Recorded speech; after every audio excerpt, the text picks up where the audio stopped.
Magkano na nga ba ang commission rate ni Lazada ngayong July 2025? Mga mamshi, yan ang pag-uusapan natin ngayon for today's video.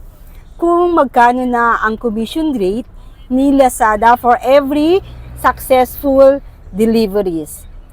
Mga mamshi, kung hindi ka pa nakapag-subscribe, please subscribe to my YouTube channel and click the notification bell para na-update ka pa sa mga next videos or tutorial na i-upload ko. Okay, let's start mga mamshi. Etong July 2025 lang, first week of July ay nagtaas po si Lazada ng kanilang commission fee for every successful deliveries ng mga orders sa mga shop po. Ngayon po ay 10.5% na po ang commission fee ni Lazada.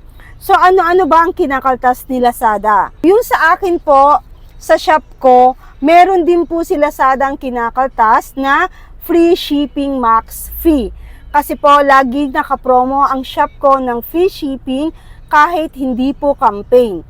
So ang kinakaltas sa akin ni Lazada ay commission fee, payment fee, at free shipping max fee. Ang total na kaltas sa akin ni Lazada ay 16% for every transaction deliveries po sa shop ko. Hindi ko alam kung magkano yung total na kaltas sa ibang seller na walang free shipping max fee. Paano ba kinakaltas yung free shipping max fee? Ganito po yun.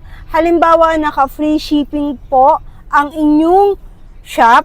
Kung ang inyong shipping fee ay 200, kakaltasan po kayo ni Lazada ng 100. 50% po ang ikakaltas ni Lazada sa shipping fee po ninyo. So, ganun siya magkaltas. At dahil nga tumaas na ang commission fee ni Lazada, kailangan na rin po natin magtaas ng presyo or magdagdag tayo ng presyo sa ating mga shop para hindi tayo malugi. Siyempre, alangan namang si Lazada lang ang magtataas. Dapat tayo rin mga seller magtaas din po kasi malaki po yung kabawasan sa atin nung commission fee na idinagdag ni Lazada. So, ganun lang mga mamshi. I hope nakatulong.